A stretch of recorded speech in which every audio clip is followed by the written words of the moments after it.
Welcome to Mind Set in Stone podcasts, where we dive deep into the most compelling books on the shelf.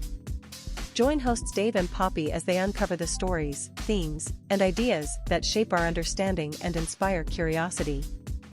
Get ready to explore the big ideas that leave a lasting impact. Let's get started.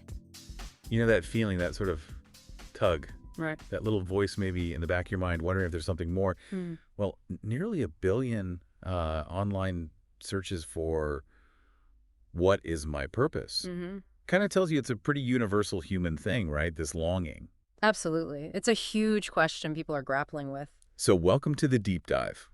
Today, we're going to explore some really fascinating ways to think about that, drawing on insights from Oprah Winfrey's book, The Path Made Clear. Yeah, and it's important to say this isn't about finding one single grand answer, like a magic bullet.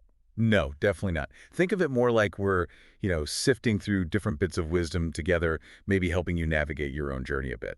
So our aim, our mission for this deep dive is really to pull out the practical stuff, the insightful bits from all these conversations. So you walk away feeling hopefully informed and inspired, but not, overwhelmed. Exactly. Not bogged down. Okay, so let's kick things off. Where does this whole journey towards purpose even start?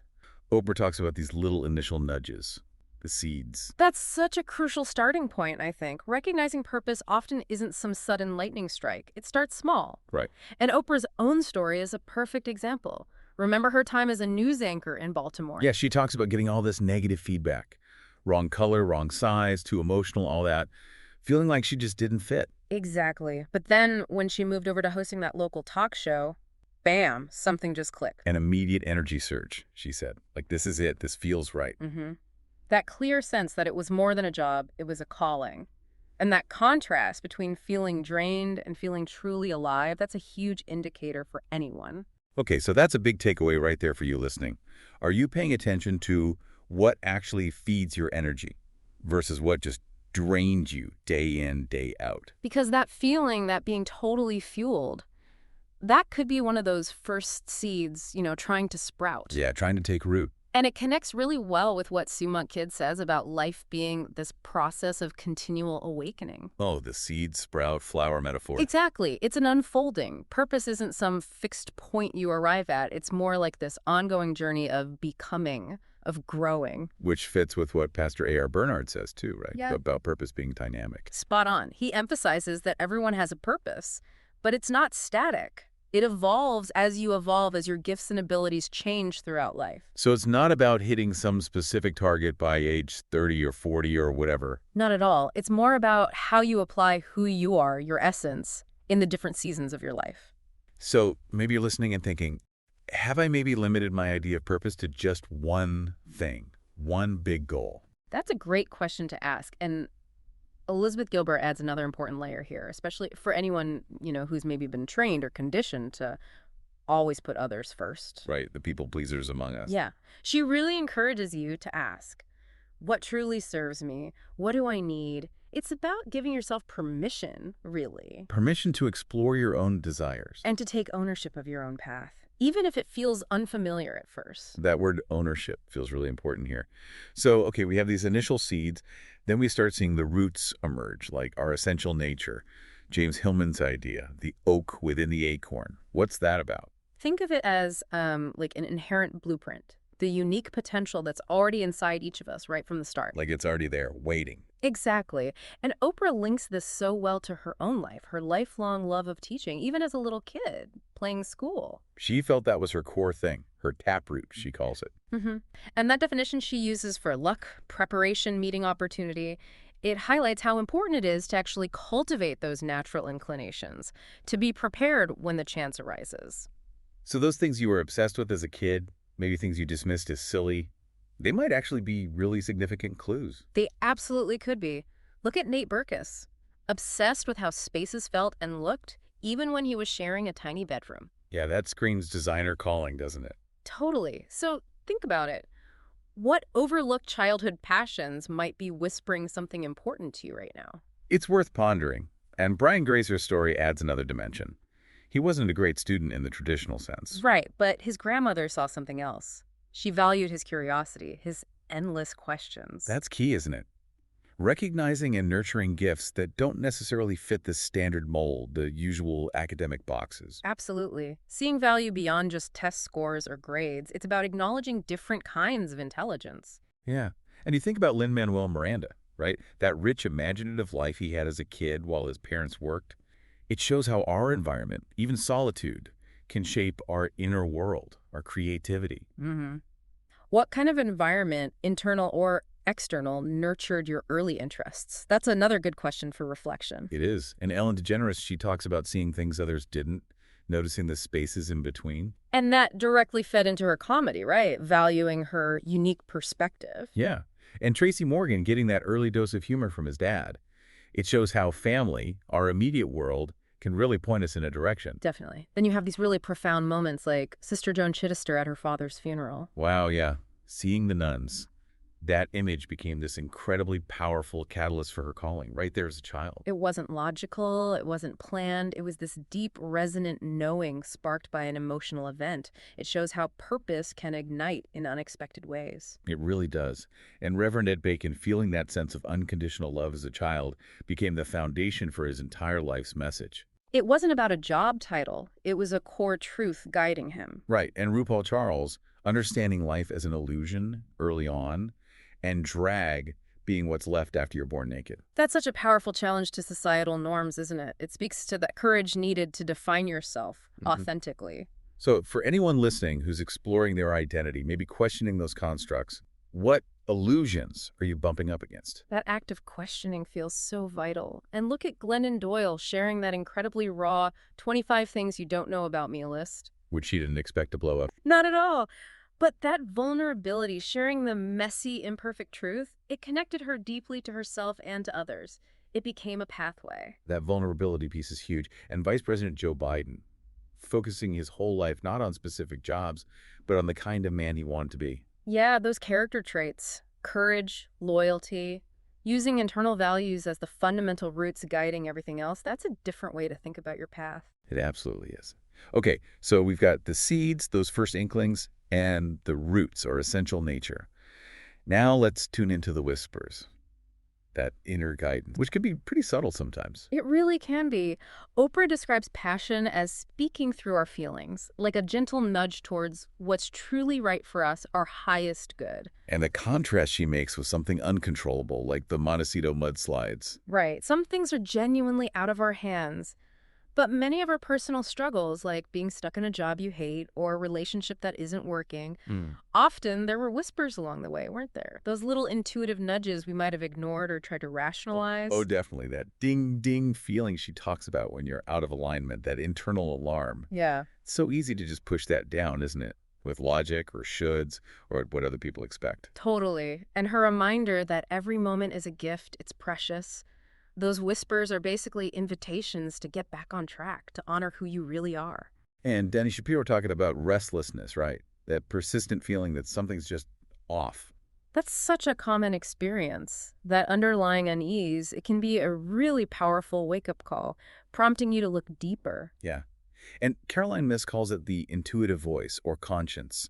It speaks up when we betray ourselves. When we go against our own inner knowing, it's there to guide us, even if the message feels uncomfortable or inconvenient at the time. So maybe for you listening, what persistent feelings of unease might be trying to get your attention right now? It's about learning to hear that subtle voice beneath all the external noise.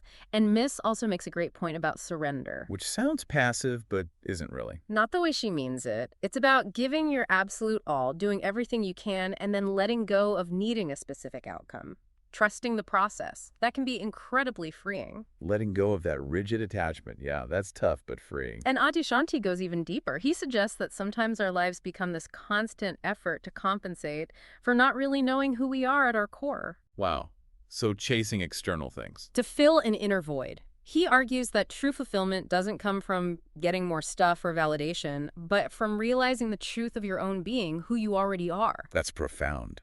And Amy Purdy mentions listening to little whispers, too, guiding her. And think about U.S. Representative John Lewis describing ordinary people feeling touched by the spirit of history. Compelled to act, yeah. That's a powerful form of inner guidance, isn't it? Something bigger than just personal ambition. Yeah. Definitely. Okay, so we hear the whispers, we sense the roots, Yeah. but then inevitably the clouds roll in. Fear, uncertainty, they're part of the journey, They really are. Even Oprah, who set this intention to live fearlessly. which sounds impressive. How did she cultivate that? Well, interestingly, her comfort with public speaking wasn't just there from day one. It actually grew from early positive experiences, like reciting poems in church as a kid. So practice and positive feedback built that confidence over time. Exactly. But even with all that experience, when she was asked to give the Harvard commencement speech, she felt huge pressure, real internal angst. So even the most accomplished people face those moments of, oh God, can I really do this? It's universal. Absolutely. And her usual go-to mantra, when you don't know what to do nothing and the answer will come. It didn't quite work then. Why not? Because the desire to do it was strong, but the fear was equally strong. It wasn't about lacking clarity. It was about facing the fear itself. That internal wrestling match. Iyanla Vanzant frames that really well, doesn't she? As a battle inside ourselves. Yeah, between the part that doubts, that holds back, and the part that wants to leap forward, that wants to grow. And she says the core issue with trust isn't about trusting the world or other people. It's about trusting yourself, cultivating that deep inner self-trust. That's the foundation. That feels like the bedrock, truly. And her quote, when you live in trust and faith, truly live it, what everyone else says and does becomes irrelevant. That's incredibly liberating, isn't it? But it takes real guts, real commitment to your own inner compass, even when everyone else is going the other way. It really does. Think about Joel Osteen, feeling that pressure early on to be just like his father in ministry. And realizing, no, his path was different. His purpose was to connect with his generation in his own way. That takes courage to step out of a shadow like that. Definitely. And Mitch Albom getting rejected over and over again early in his writing career. And then later becoming massively successful. It's such a powerful reminder, isn't it? Those initial no's, those setbacks, they don't have to define your future. So if you're facing rejection right now, maybe take heart from that. Doesn't mean it's the end of the road. Not at all. And Tim's story offers some practical advice here. Surround yourself with wise people. Intentionally build a wisdom council. Kind of soak up their insights, learn from their experience. It's a tangible way to navigate uncertainty and fear. I like that. Dr. Shefali Sabari goes a bit deeper psychologically, suggesting that underneath a lot of adult anxiety is this fear of emptiness. Yeah, fear of inner void.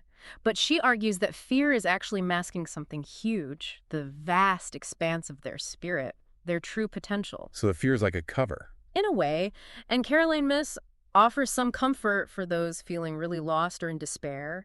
She says your purpose hasn't actually disappeared. You might be clinging onto a path, or maybe even a person that doesn't actually belong to you anymore. It's about recognizing what needs to be released. The difference between losing something and needing to let go of something. That's a really crucial distinction. It is, and think about India.Arie, losing all 7 Grammy nominations in one night. Devastating, you'd think. Right, but she looks back and sees it as a pivotal moment, something that actually led to a breakthrough for her. And she realized she had fears of both failure and success. That's complex. Fear of success, too. Yeah, and her core message from that, your self-worth is your job. Don't outsource it to awards or external validation. That's a powerful anchor. Keep your worth internal. Exactly. And Michael Bernard Beckwith encourages a shift in focus. Stop dwelling on the problems. Start actively envisioning possibilities. Asking what if. What if this works out amazingly? It raises your energy, opens you up to seeing solutions, maybe even miracles you wouldn't have noticed otherwise. I love that proactive approach. Mm-hmm. And Elizabeth Gilbert's way of dealing with fear, seeing her demons, not as enemies. But as scared, orphaned parts of herself that actually need love and reassurance. That's such a compassionate reframe, isn't it? Instead of fighting your fear, maybe try understanding it, comforting it. It feels much more sustainable, doesn't it? And think about Oprah's journey with her Leadership Academy in South Africa. Hugely challenging, tons of obstacles. Right, a massive undertaking. But driven by this incredibly clear intention and unwavering commitment. It's a powerful example of pushing through immense difficulty when the purpose feels strong enough. And that message she gave the girls, you are not your circumstances, you are your possibilities. That resonates universally. Absolutely. And Iyanla Vanzant describes that kind of compelling vision beautifully, something that takes root inside you and just pulls you forward. Even if you don't know exactly how you're going to get there yet. Exactly. The how often reveals itself along the way if the why is strong enough. And Brene Brown's Family Manifesto. Oh, yeah, listing their core values: love, worthiness, courage, vulnerability. It provides such a strong internal compass, doesn't it? A guide for navigating life's choices with integrity, especially when things get tough. Having that kind of explicit guidepost seems really powerful. And Stephen Colbert, intending for his comedy show to be fundamentally about love somehow. It just shows the power of setting an underlying intention, even in fields where you might not expect it. It shapes the energy, the outcome. It does. And David Brooks reminds us, character isn't built in one grand moment. No, it's the small, consistent, disciplined choices we make every single day. That's how character is forged. Mhm. And Vice President Biden's point about leadership, the best leaders are self-aware. Self-aware and, crucially, have the courage to stand by their principles, even if it means losing sometimes. That takes real conviction. Jeff Weiner defines leadership similarly, not by title, but by inspiring others. Through clarity of vision, courage of conviction, and communicating effectively. It's about influence, not authority. Right. And Marianne Williamson's practice before meetings. Consciously blasting everybody with love. It's a powerful, energetic intention, isn't it? Shifting the focus to goodwill and positive outcomes before you even start talking. Intentionally setting that tone makes such a difference. Megan Good and Devin Franklin's story, her powerful intention and prayer about their marriage. It highlights that focused energy of clear desire, that deep knowing. And Janet Mock, deciding at 15 to live as Janet, despite all the external pressures and expectations. That's profound courage, isn't it? Choosing authenticity, living with intention and integrity, even when it's incredibly difficult. Absolutely. And Mindy Kaling's mom's advice: before you can say I love you, you need to be able to say I. So powerful. It underscores that foundational need for self-knowledge, knowing who you are and what you stand for, before you can truly connect with others. You need that solid sense of self first. And Goldie Hawn deciding as a child that happiness was her #1 priority. That's a potent core intention to set for your life, isn't it? Simple, but profound. What fundamental intention might you set for yourself today? That's a great question. It brings us back to living authentically, finding your flow, really embodying your truth, not just talking about it. And Deepak Chopra brings it right back to the present moment. That's where the power is. Because it's the only moment we actually have, right? Exactly. Being present allows you to move with the rhythm of life instead of constantly fighting it. And Brother David Steindl Rast offers this beautiful idea of trust life. As the foundation. Yes. Distinguishing between our own specific, often limited hopes for how things should turn out, and a deeper, more open hope with a capital H that stays receptive to unexpected, even unimaginable good things. That kind of fundamental trust. That's a powerful anchor, especially when things are uncertain. Okay, so we're navigating this path, guided by whispers, rooted in our nature. But it's not always smooth sailing.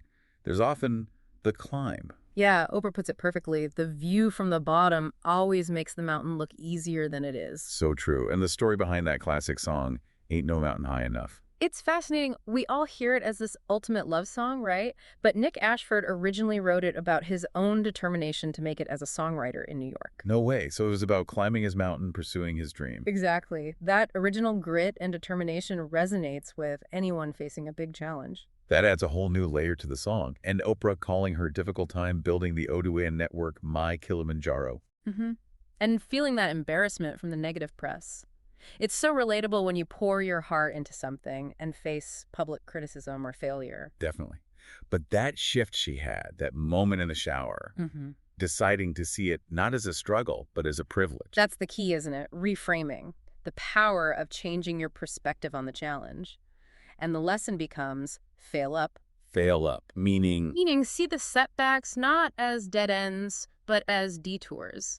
Necessary parts of the journey that ultimately help you learn, evolve, grow stronger. So it's not about avoiding failure, but learning from it. Yeah. Using it as fuel. Precisely. And Father Richard Rohr offers a really depth perspective here, too. He suggests that good relationships actually help us become who we truly are. Okay. And the flip side? Pursuing what he calls private salvation projects. Things focused solely on ego, like appearance or status, those eventually crumble, often through suffering. Wow. So suffering could be a wake-up call from chasing the wrong things. It can be. And he makes another crucial point. Suffering, if we don't transform it, if we don't learn from it. We pass it on. We transmit it to our families, our colleagues, the world. But if we engage with it constructively, it can actually lead to greater freedom, a feeling of being closer to our real selves. That's powerful. Transforming pain instead of transmitting it. Rob Bell talks about marriage in a similar way, doesn't he? As a creative act. Yeah, viewing problems not as signs that something's wrong, but as opportunities. Chances to learn, to grow together, to create something new as a couple.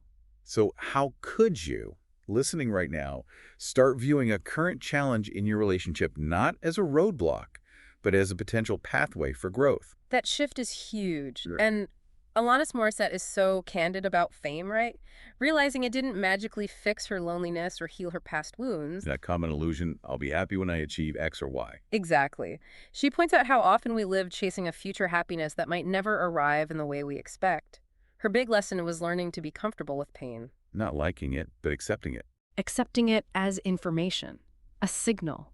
Not letting it define her or become constant suffering. It allowed her to live more fully in the present, rather than always trying to escape discomfort. That's a really valuable distinction. Okay, we've talked about the climb, the challenges. Now let's shift to the give, the power of service, connection. And who better to start with than Maya Angelou, Oprah's spiritual queen mother? Just her greeting, hello, you darling girl. So simple, but Instantly made you feel seen, cherished, right? And her most famous line, arguably, people may not remember what you did or what you said, but they will always remember how you made them feel. it's so true, isn't it? It puts the focus squarely on our impact, on leading with compassion. And it's about committing to that consistently, a heartfelt approach to life, not just, volunteering once a month. Right. It's a way of being. Oprah's Golden Globe speech, I think it hit such a nerve because it tapped into this deep collective hunger for a better way, didn't it? Mm-hmm. A yearning for elevating humanity, for more justice, more connection. It went way beyond just the room she was in. It really did. And Maya Angelou believed our legacy isn't statues or buildings. It's every single life we've touched.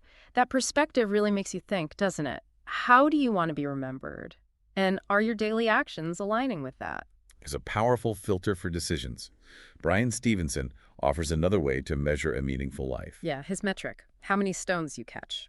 Meaning, How often do you actively step in to help those who are falling, who are struggling, who are in need? It's about active compassion. running towards the need, not away from it. I love that imagery. Gloria Steinem gives some practical advice, too, on communication dynamics. Right, about balancing listening and talking based on who holds more power in a situation, consciously making space for quieter voices. That's about creating equity in conversation. And Thich Nhat Hanh's deep listening. Or compassionate listening. It's more than just hearing words. It's listening with the sole intention of understanding the other person and helping to relieve their suffering. That requires real presence and empathy. Marianne Williamson has a great point about change-making, too. Yeah. That history isn't usually made by waiting for the majority to agree. No. It's often small groups of passionate people, outrageous radicals, she calls them, with a better idea, who dare to push things forward. It's encouraging, isn't it? Don't wait for permission or consensus if you feel strongly about something. Absolutely. It reminds us that small acts matter. And Deepak Chopra talks about different levels of consciousness. Recognizing the soul in others, then seeing the shared divinity, and finally, unity consciousness, That ultimate realization of oneness, interconnectedness. which provides a kind of philosophical bedrock for why service and empathy are so important. If we're all connected, helping others is helping ourselves. Exactly. Charles Eisenstein sees suffering itself as stemming from separation. In all those ways we express disconnection, addiction, procrastination, whatever it is, they're symptoms of that deeper feeling of being separate. And his idea that you are the mirror of all things. That everything happening out there in the world is somehow reflecting something in here within us. It really underscores that interconnectedness, that shared responsibility. It's a big concept, but powerful. And Lynn Twist talks about letting go. Letting go of wanting more of what we don't truly need. She argues that frees up so much energy Energy to do what? to actually appreciate what we already have. And her key phrase, what you appreciate, appreciates. Meaning what you focus on and value tends to grow. Exactly. And she links that appreciation directly to sharing and serving. That's where she believes real prosperity comes from, not just accumulating stuff, but circulating abundance. That's a different definition of prosperity in President Jimmy Carter's experience building habitat houses. It gave him this profound firsthand understanding that people in poverty aren't somehow lesser. They share the same values, the same dreams. That direct connection broke down barriers. The human-to-human connection is key. And Mindy Kaling, as a creator, actively making space for diverse voices. Yeah, breaking that old only one mentality where there's only room for one woman or one person of color at the table. She's intentionally creating more seats. That's powerful service, too. Okay, let's move into the reward. How do we define true success? Oprah learned early on from her dad. You are not your salary.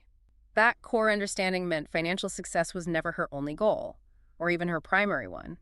So it's about finding a richer way to measure success, beyond just the bank balance. The story of Sarah Ban Breathnach, author of Simple Abundance. Yeah, she made millions, became incredibly successful by external standards, and then lost it all. A cautionary tale, really. Absolutely. It shows the danger of letting those external achievements define your self-worth, because they can disappear. And Oprah observes that how people handle money often reveals how they see themselves deep down.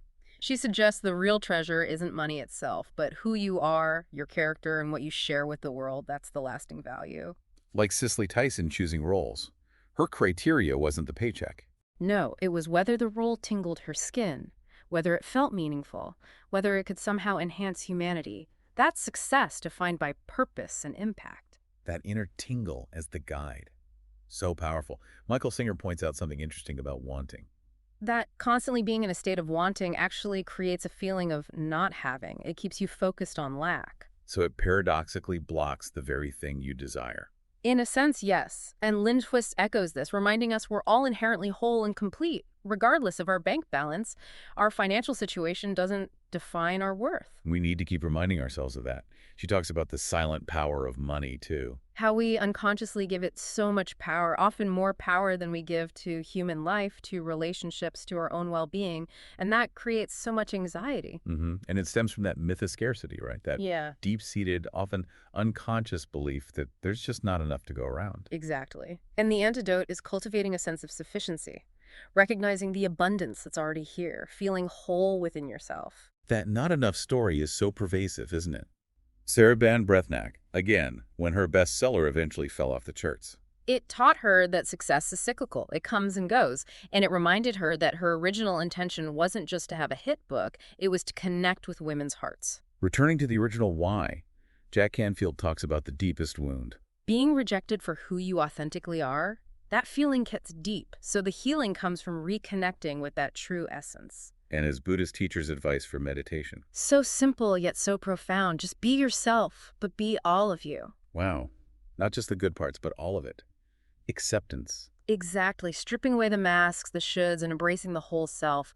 Goldie Hawn sees awards and fame the same way as just moments in time. They don't define her. Not fundamentally. She defines herself by her ability to give, to understand, by her ethics, her truth.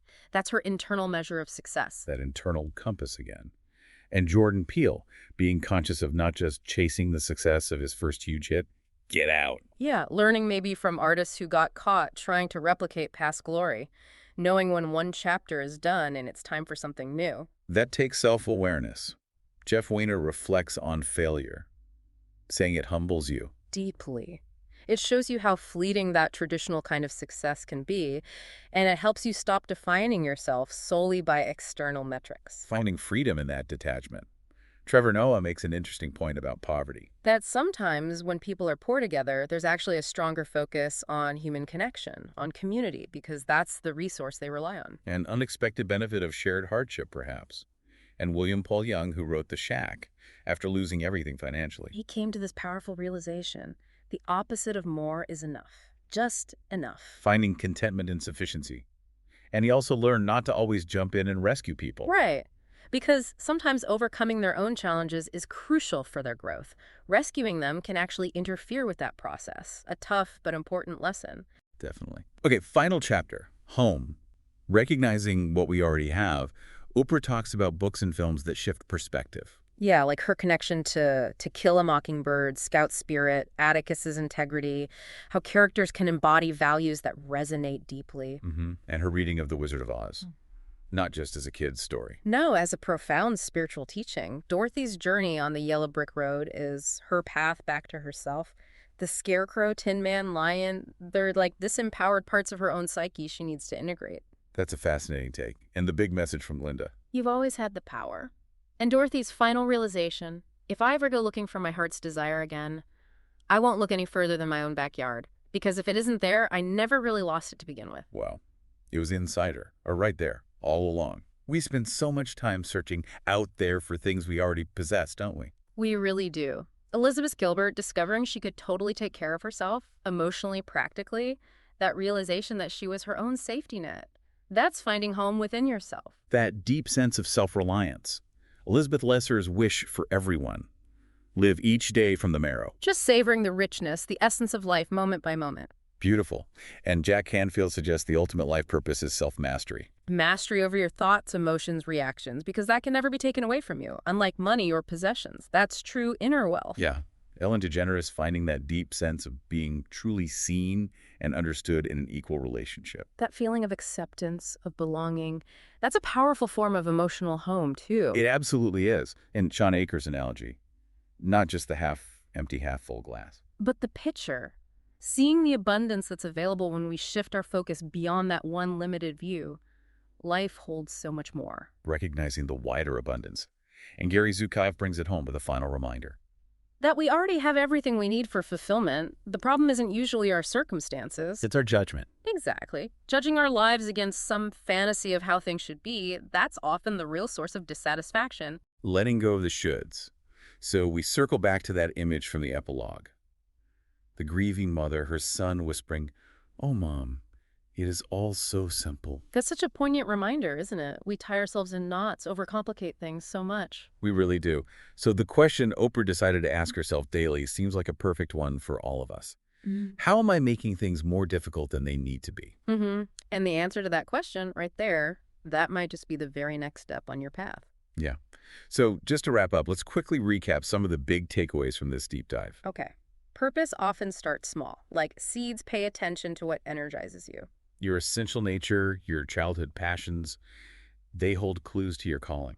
Listen to those inner whispers, your intuition. Learn to trust that guidance. Fear and uncertainty are normal, but you can navigate them by trusting yourself. See challenges not as roadblocks, but as opportunities for growth, for reframing. Service to others, genuine connection. That's where deep meaning often lies. True success. It's about inner contentment, self-respect, not just external stuff. And remember, you often already possess the power and the answers you're looking for. They're within you. And maybe, just maybe, life at its core is simpler than we tend to make it. So we really encourage you to take a little time, reflect on these ideas, maybe think about one small thing, one tiny action you could take today. Yeah, maybe something to align a bit more with one of those seeds of knowing you felt. Or just to simplify one area where things feel unnecessarily complicated. Embrace the journey. It's not a race, it's an unfolding. Trust that inner wisdom. Remember, you likely already have what you need to live a truly meaningful life. It might just be waiting in your own backyard. We hope you're leaving with fresh insights and a spark of inspiration. Remember to subscribe, leave a review, and check back for more episodes as we dive into new worlds of thought, one book at a time. Until then, keep your mind set in stone and your curiosity open. This has been a Big L Riz Media podcast, where big ideas meet lasting impressions.